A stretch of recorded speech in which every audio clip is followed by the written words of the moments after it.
여러분 안녕하십니까? 오늘 주님 앞에 우리 주일 예배를 이렇게 영상으로 하게 되어서 사실 아쉬움이 있습니다만, 하나님의 말씀은 살아있고 운동력이 있어 골수를 찔러 쪼개기까지 한다고 했습니다.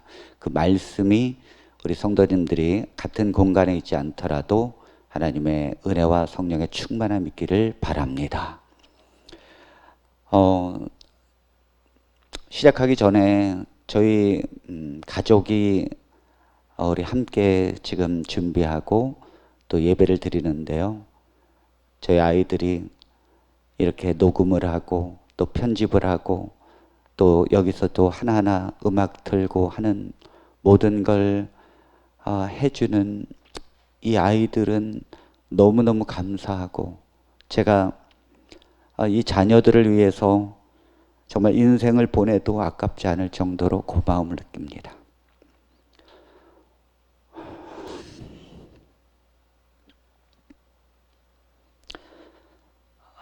이 유튜브로 하는 것은 제가 나중에 세상을 떠나더라도 우리 자녀들에게 이 말씀이 이어질 수 있다면, 우리 아이들이 이 말씀을 듣고 영원히 하나님을 사랑하고 그 성령의 사람으로 살 수 있다면 저는 얼마든지 이 길을 갈 것이고, 또 우리의 자녀들이 그 길을 함께 하는 것을 인해서 너무도 하나님께 감사드립니다. 여러분, 이 유튜브를 저는 잘 모르지만은 늘 듣는 분들은 우리 아이들이 이것을 준비했다라는 걸 기억하시고 그 말씀의 은혜를 받기를 간절히 바랍니다.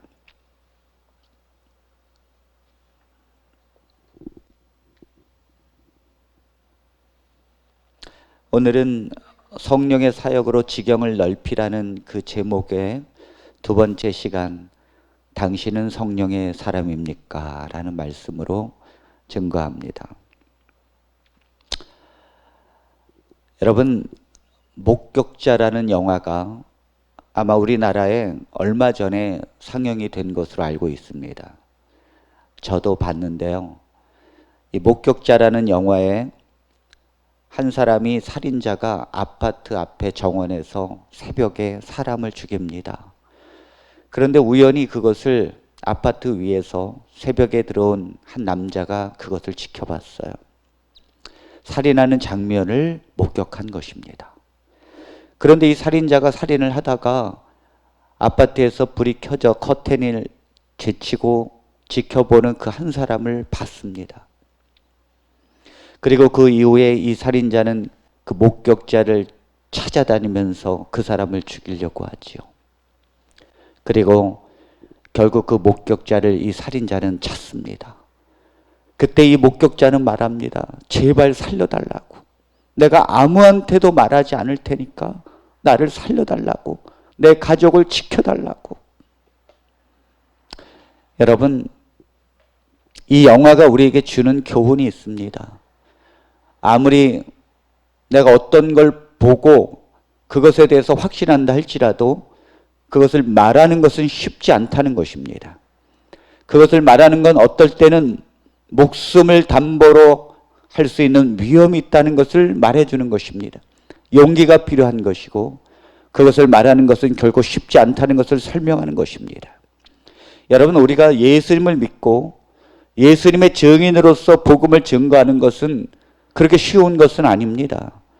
이 세상은 사단의 세상이기 때문에 복음을 증거하는 이 길에도 우리에게 여전히 핍박이 있고 위험이 있고 때로는 목숨을 버려야 되는 위험한 순간도 있는 것입니다. 세상이 이렇게 재앙이 있고 종말이 가까이 올수록 우리는 복음을 굳게 믿고 이 복음을 전하는 이 사명으로 우리가 성령의 사람이 되어야 될 것입니다. 오늘 그래서 당신은 성령의 사람입니까? 성령을 받지 않고는 결코 그리스도의 복음을 증거하는 삶을 살 수가 없습니다. 누가복음 24장 48절로 49절에 있는 말씀을 다 함께 보겠습니다. 너희는 이 모든 일의 증인이라. 볼지어다 내가 내 아버지께서 약속하신 것을 너희에게 보내리니 너희는 위로부터 능력으로 입혀질 때까지 이 성에 머물라 하시니라. 예수님의 제자들은 모든 것을 목격했습니다. 예수님께서 메시아라는 걸 분명히 확신했고 주님의 십자가의 죽음과 부활을 분명히 보았습니다. 그들은 확인했습니다. 그러나 주님은 말씀하십니다. 너희는 이 모든 일의 증인이 될 것이다. 세상 끝날까지 이 복음을 전하고 제자를 삼아라. 그러나 아버지께서 약속한 성령이 너희에게 내릴 때까지는, 너희는 위로부터 능력이 입혀질 때까지 이 성에 머물라. 여러분, 이 말씀은 성령이 내리기 전까지는 그들이 절대 복음을 증거할 수 있는 삶을 살지 못한다는 것입니다. 성령이 내려야 너희가 능력이 입혀지게 될 것이고 그 복음이 증거된다고 말씀하시는 것입니다. 여러분, 이 제자들은 성령을 받을 때까지는 그리스도를 증거하지 않았어요. 그들이 예수님을 확신하지 못해서가 아닙니다. 그들이 예수님을 못 믿어서가 아닙니다. 그들이 예수님의 그 사역을 보지 않아서가 아닙니다. 그러나 이 세상을 복음을 증거할 수 있는 것은 아닙니다. 성령이 내릴 때까지는 그들은 아무것도 하지 아니하고 성령을 구했다는 거예요. 하물며 오늘 우리는 어떻겠습니까? 우리는 예수님의 제자들보다 믿음이 더 좋을까요? 예수님의 제자들보다 우리는 예수의 부활을 정말 보았을까요? 우리는 그들보다 부족한데도 불구하고 우리는 그 성령을 구하는 이 전적인 매달림에, 이 기도의 사역에 우리가 얼마나 힘을 쏟고 있습니까? 만일 예수님의 제자들이 성령을 받지 않고 그대로 복음을 전하고 그리스도에 관하여 세상에 증거한다면 아마도 사람들은 그 제자들을 죽일 것이고 그들을 핍박할 것입니다. 그런데 이건 당연한 거지만 문제는 그 제자들이 그 핍박과 목숨의 두려움 속에서 도망간다는 것입니다. 왜요? 예수님께서 십자가로 가는 길에도 예수님을 다 버리고 도망갔습니다. 그 예수님을 부인했습니다.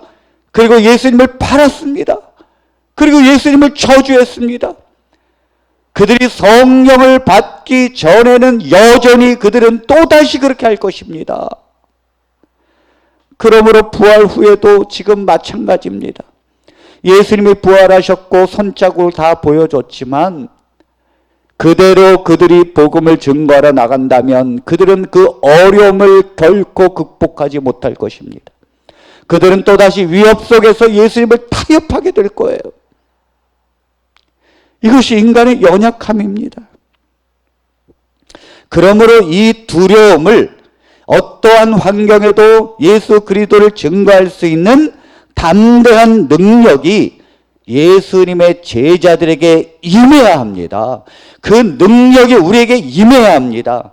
여기 너희는 위로부터 능력이 입혀질 때까지, 이것은 그 능력은, 성령의 능력은 첫 번째로 우리 안에서 우리가 가지고 있는 믿음이 아니라 하나님이 우리에게 주시는 그 믿음을 우리 안에서 새기는 것입니다. 이것을 내적 확신이라고 말합니다. 성령이 오면 우리의 믿음으로 사는 것이 아니라 하나님이 주시는 믿음, 예수님이 가지고 있던 그 믿음이 성령을 통해서 우리에게 주어지는 것입니다. 그 믿음이 세상의 복음을 증거하는 믿음이 되는 것입니다. 사도행전 4장 18절로 20절에 있는 말씀을 보겠습니다. 그들을 불러 경고하여 도무지 예수의 이름으로 말하지도 말고 가르치지도 말라 하니 베드로와 요한이 대답하여 이르되 하나님 앞에서 너희의 말을 듣는 것이 하나님의 말씀을 듣는 것보다 옳은가 판단하라. 우리는 보고 들은 것을 말하지 아니할 수 없다 하니. 여러분, 제자들은 이 성을 떠나지 아니하고 다락방에서 오직 성령을 구하는 기도에 전념했습니다. 그들은 밤과 낮을 가리지 않고 하나님 앞에 기도했습니다. 오직 한 가지, 성령을 우리에게 부어달라고. 그리고는 성령이 내리고 그들은 성령의 능력을 받아서 복음을 전하는데, 베드로와 요한이 복음을 증거하자 사내들인 공회는 이 두 사람을 잡았습니다. 그리고는 매를 때렸습니다. 그리고는 경고합니다. 다시는 예수의 이름으로 복음을 전하지 말라고, 가르치지 말라고 경고합니다. 그러나 보십시오. 성령을 받은 이 베드로와 요한이 뭐라고 그럽니까? 하나님 앞에서 너희의 말을 듣는 것이 하나님의 말씀을 듣는 것보다 옳은가 판단하라. 우리는 보고 들은 것을 말하지 아니할 수 없도다. 아멘. 우리는 보고 들은 것을 말하지 아니할 수 없다. 아무리 세상이 핍박하고, 그리고 아무리 이 사내들인 공회가 예수 그리스도의 제자들을 때리고 위협한다 할지라도 우리는 복음을 전하고는 견딜 수 없다는 거예요. 내가 하는 것이 아니라 성령이 내 안에서 내적 확신을 주고 그 복음을 증거하게 한다는 것입니다. 옳은 게 무엇인지를 판단할 뿐만 아니라 그 옳은 대로 행할 수 있는 능력을 준다는 거예요. 그것은 성령이 하는 것입니다. 성령이. 그러나 많은 사람들이 이 성령을 사모하지 않습니다. 많은 사람들이 자신의 믿음으로 삽니다. 자신은 예수님을 믿는다고 말합니다. 나는 복음을 안다고 말합니다. 난 복음을 증거할 수 있다고 말합니다. 그러나 보십시오. 복음을 증거하는 것도 힘이 없을 뿐만 아니라 자기의 환경과 자기의 고난이 닥치게 되면 이 복음까지도 타협해버리고 믿음이 떨어집니다. 왜 그렇습니까? 자기의 믿음으로 살기 때문이에요. 자기의 생각과 자기의 확신으로 살기 때문입니다. 사랑하는 성도 여러분, 여러분들은 육신의 사람입니까? 아니면 성령의 사람입니까? 여러분들은 정말 육신의 생각으로 삽니까? 아니면 성령의 생각으로 삽니까? 여러분들을 이끄는 것은 도대체 여러분들의 생각입니까? 아니면 하나님의 영이 여러분들을 이끄십니까? 교회는, 하나님의 백성들이 모인 교회는 성령의 충만함이 있습니까? 교회가 오직 구해야 될 것이 있다면 성령의 충만입니다. 교회는 이 세상의 정치에 참여하기 위하여 세운 하나님의 몸된 기관이 아닙니다. 교회는 세상의 원리대로 살기 위해서 예수님께서 피땀 흘려서 피로 산 하나님의 공동체가 아닙니다.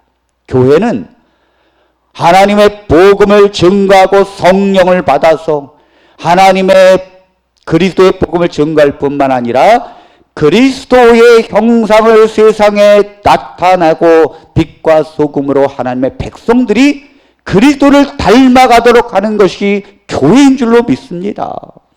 그것을 위하여 성령을 부어주시는 것입니다. 교회는 자기 생각으로 사는 것이 아닙니다.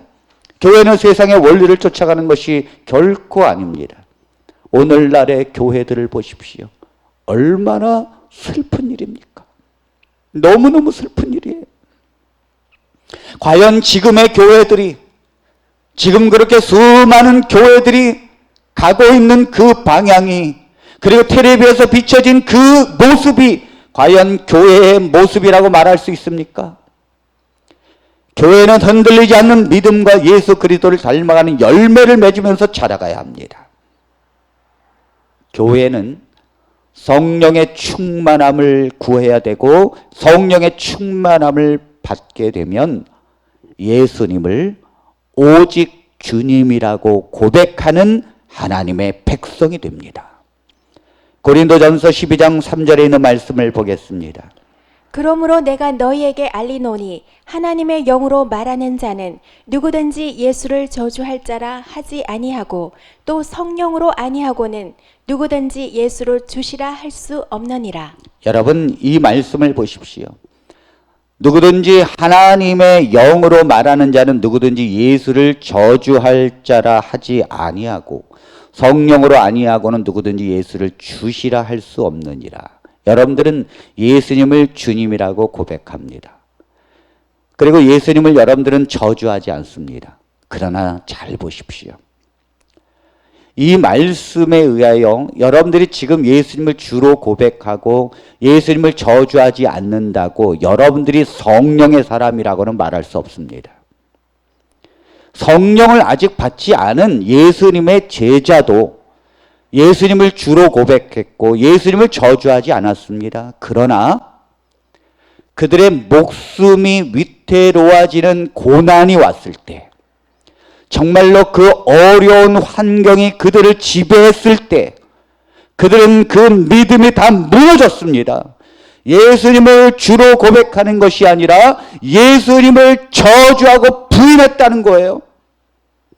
여러분, 이 베드로는 가장 예수님을 진실하게 따랐던 제자입니다. 그러나 그가 가야바 법정에서 당신 예수와 함께 있던 사람이 아니냐? 그럴 때 아니다. 나는 아니라. 당신의 그 말투가 예수님의 제자인 증거다. 그게 뭐냐면 저 갈릴리 북쪽에 있는 말투를 썼거든요. 대부분의 제자들은 저 갈릴리 지방의 제자들입니다. 그래서 말투만 봐도 그 예루살렘 사람들이 아니에요. 너의 말투가 그것을 증명한다. 아니다, 아니다. 그리고 몇몇 사람들이 다시 또 얘기하니까 베드로는 뭐라 합니까? 예수를 저주하여 그럽니다. 아니라고. 그게 무슨 말입니까? 예수는 나와 상관이 없다고? 그런 저주할 자가 어떻게 나의 스승이라고 말할 수 있겠느냐고. 그는 저주받아서 십자가에 죽은 거라고. 내가 어떻게 그 사람을 내가 따를 수 있겠는가. 그렇게 말했다는 거예요. 여러분, 예수님을 주님이라고 고백하고 또 그 예수님을 정말로 사랑한다고 말하면서 그렇게 했지만은 그것은 자기의 믿음이지 성령의 믿음이 아니라는 거예요. 자기의 믿음은 환경과 고난 중에도 떨어지지만은 성령이 주는 믿음은 그거와 상관없이 하나님의 주로 고백하고 예수님을 사랑하게 되어 있습니다. 그러므로 성령을 받은 베드로는 옥에 들어가서 내가 죽을지언정 그리스도를 증거하는 일에 두려워하지 않았다는 것입니다. 이것이 성령의 능력입니다. 초대교인들이 예수님을 주로 고백하고 예수님을 저주하지 않는 것은 지금 우리의 상황과 다른 것입니다.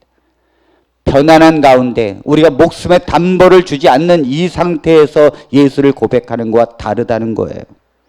요한일서 4장 15절에 있는 말씀을 봅니다. 누구든지 예수를 하나님의 아들이라 시인하면 하나님의 그의 안에 거하시고 그도 하나님 안에 거하느니라. 여러분, 이 말씀 누구든지 예수를 하나님의 아들이라 시인하면 하나님의 그의 안에 거하시고 그도 하나님 안에 거하느니라. 여러분, 예수님을 하나님의 아들로 시인하십니까? 지금 우리는 다 예수님을 하나님의 아들이라고 시인합니다. 그리고 아멘 아멘 합니다. 그리고 그분을 주여라고 부릅니다. 그러나 여러분, 이 요한 1서의 말씀은 지금 우리의 상황과 전혀 다른 말씀입니다. 이 요한 1서는 AD 70년에 예루살렘이 붕괴되고 멸망하면서 드디어 대대적인 로마의 핍박이 있게 됩니다. 그리스도인들을 향한 대대적인 핍박이 로마 황제들로부터 시작됩니다. 수없이 많은 사람들이 화형돼서 죽고 사자밥이 됩니다. 그때는 예수를 주로 시인하게 되면, 예수님을 하나님의 아들이라고 말하게 되면 사자밥이 되고 화형대 위에서 죽게 되는 거예요.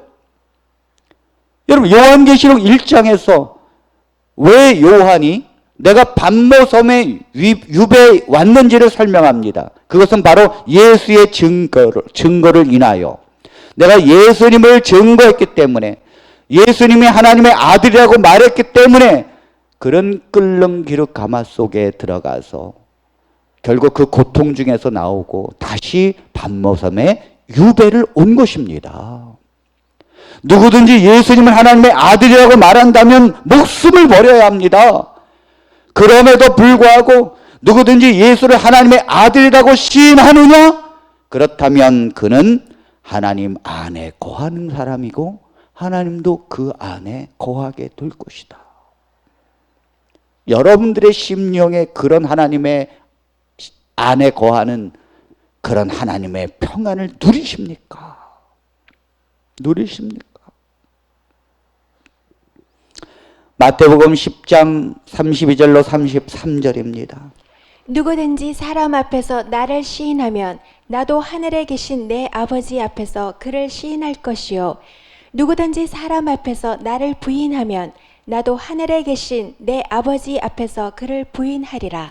여러분, 예수님이 말씀하십니다. 누구든지 사람 앞에서 나를 시인하면 나도 하늘에 계신 내 아버지 앞에서 그를 시인할 것이요. 누구든지 사람 앞에서 나를 부인하면 나도 하늘에 계신 내 아버지 앞에서 그를 부인하리라. 여러분, 이 말씀도 또한 지금 우리는 하나님을 부인하지 않습니다. 그러나 이 말씀을 주신 배경은 예수님을 따른다면 유대교회 제사장들과 바리새인들과 사두개인들은 교회법을 정했습니다. 유대교회의 교회법. 그 유대교회에서 예수를 만일 따르고 그를 믿는다면 유대교회에서 출교하기로 결정을 한 것입니다. 유대교에서 출교를 한다는 것은 그야말로 이 나라에서 모든 지원이 끊어지는 것이고 그를 돕는 대상에서 끊어지는 것이고 언제 죽을지 모르는 것이고 언제 핍박을 받을지 모르는 것입니다. 그래서 사람들은 예수님을 믿고 예수님을 따르지 못했어요. 그 사두개인들과 바리새인들이 그 예수님을 따른다면 출교하기로 결정했기 때문입니다. 그럼에도 불구하고 누구든지 예수를 하나님의 아들이라고 시인한다면 하늘 아버지께서 그를 시인하실 것이요. 사랑하는 성도 여러분, 요즘에는 코로나19 때문에 얼마나 많은 TV 매체가 교회를 비난하는지 모릅니다. 신천지를 비난하고 또 다른 사랑제일교회를 비난합니다. 물론 그들이 잘한 건 아무것도 없습니다. 정말 그들이 세상에서 비난의 대상을 끌어왔지요. 그러나 이것 때문에 진실하게 가고 있는 정말 예수를 믿는 진실한 교회조차 세상에서 멸시받고 비난받게 됩니다. 지금은 교회 다니고 예수를 믿는다는 것이 사람들에게 조롱거리가 되어버렸어요. 제가 인터넷에 어떤 글을 읽었습니다. 어떤 한 집사님이 취직을 하려고 해도 묻는답니다. 당신 교회 다니십니까? 원래 이 말은 그리스도인이 무신론자들에게 전도하면서 하는 말입니다. 당신 교회 다니십니까? 그러면 네, 안 다닙니다. 그러면 예수 믿으십시오. 주님을 믿으십시오. 구원을 받습니다. 그렇게 말하는 거예요. 그런데 이 물음을 오히려 불신자들이 우리를 향해서 말한다는 거예요. 당신 교회 다니십니까? 그러나 많은 그리스도인들이 내가 교회를 다닌다는 것을 숨기기 시작합니다. 왜요? 교회를 다닌다면 비난하니까, 교회를 다닌다면 오지 말라고 하니까, 많은 사람들이 내가 교회를 다니고 예수 믿는다는 걸 숨기기 시작한다고요. 제가 친구를 만났는데 친구가 저한테 대번 하는 말이 야, 요즘 교회가 왜 그러냐 그러더라고요. 아니, 제가 한 것도 아닌데 그 모든 책임을 연대 책임으로 묻고 목회자인 저에게 왜 교회가 그러냐고 묻습니다. 교회를 안 다니는 친구들이. 여러분, 얼마나 많은 교회에 대한 핍박이 있습니까? 예수 믿는다는 것이 얼마나 많은 조롱을 받습니까? 그럼에도 불구하고 여러분들은 그 예수님을 믿는다고 고백하고 예수를 드러낼 수 있습니까? 아니요, 이것보다 더 큰 재앙이 이 세상에 온다 할지라도 정말 그때는 예수를 믿는다는 사람을 다 감옥에 넣고 그 사람은 죽여도 좋다는 명령이 떨어진다 할지라도 여러분들은 예수를 믿는다고 말할 수 있습니까? 성령이 아니고는 그 길을 갈 수 없는 것입니다. 성령의 충만함이 아니고는 내 자신을 의지하지 아니하고 하나님의 성령을 의지하고 하나님의 성령인 내 자신에게 믿음을 주시고 성령으로 내 자신을 끌지 않으면 아무도 그 길을 갈 수가 없을 것입니다. 1세기를 지나서 2세기 때에 한 로마의 큰 황제의 핍박으로 인해서 수많은 그리스도인들이 화영대 위에 올라갈 때에 한 어머니와 아들이 예수를 믿는다는 이유로, 그리스도를 영접하고 주님을 고백한다는 이유로 그들은 수많은 사람들이 보는 앞에서 화영대 위에 묶여진 채 그들은 죽음을 맞이하고 있었습니다. 이제 그들은 그 화영대 위에 묶여진 채 나무에 올랐고 어머니와 아들은 그 두려움 속에서 죽음을 맞이하고 있었는데 이 아들은 믿음이 부족했어요. 그 아들은 내가 이렇게 화영대 위에서 불에 타 죽을 것에 대해서 얼마나 두려워하고 있는지 모릅니다. 그럼에도 불구하고 예수님을 붙잡고 고백했기에 이 화영대 위에 올라온 것입니다. 이제 드디어 기름이 뿌려지고 그리고 불이 붙기 시작합니다. 뜨거운 불이 올라오면서 그 열기가 올라오고 드디어 내 살의 한 부분이 불에 타면서 고통을 당하게 될 때 이 아들은 어머니를 바라봅니다. 어머니 너무도 뜨겁고 두려워요. 이 어머니는 예수를 믿는 그 아들을 향하여 말합니다. 아들아 나를 보지 말고 저 위를 바라봐라. 너를 위하여 목숨을 버리시고 십자가에서 너를 구원하신 예수 그리스도를 바라보라. 내가 그 예수 그리스도를 바라보게 될 때 성령이 너를 불 가운데에서도 두려워하지 않게 할 것이다. 성령이 너에게 임하여 그 두려움을 몰아낼 것이다. 하나님의 성령이 너에게 임하기를 기도한다. 그들은 그 화영대 위에서 예수를 고백하고 주를 시인한다는 한 가지 이유로 그들은 불에 거슬려 죄가 됩니다. 그럼에도 불구하고 그들이 끝까지 승리할 수 있었던 것은 십자가를 바라보고 오직 성령이 우리 마음속에 두려움을 사라지게 하고 평안함을 인도해 주시며 성령의 죽음도 그리스도를 부인하지 못하도록 하나님께서 인도해 주신 것입니다. 사랑하는 성도 여러분, 우리는 오늘 형식적인 교회를 따라가지 않습니다. 오늘 우리는 교회의 몸된 머리이신 주님을 따라가길 원합니다. 내 생각이 아니라 예수님이 말씀하시는 길, 주님이 원하시는 길, 주께서 성령을 부어주시고 그리스도를 따르게 하시는 하나님의 섭리를 따라 오늘 우리는 성령이 내 자신에게 충만히 임하기를 기도하는 한 영혼이 되기를 바랍니다. 성령이 이 교회를 이끌어가길 원합니다. 우리는 엎드려서 그 성령이 내릴 때까지 하나님 앞에 가난한 심령으로 그 하나님을 구하고 우리 성도들 한 분 한 분이 하나님의 성령이 아니면 제가 이 길을 갈 수 없다는 고백을 하면서 주님의 길을 가는 주의 백성이 되길 원합니다. 그리하여 우리 교회는 성령의 충만함 그리고 그리스도의 의가 드러나고 성령의 열매를 맺어 세상의 빛과 소금으로 형장의 이슬처럼 여러분과 제가 그렇게 사라진다 할지라도 기뻐하며 그 길을 가는 주의 백성이 되기를 간절히 바라면서 말씀을 마칩니다.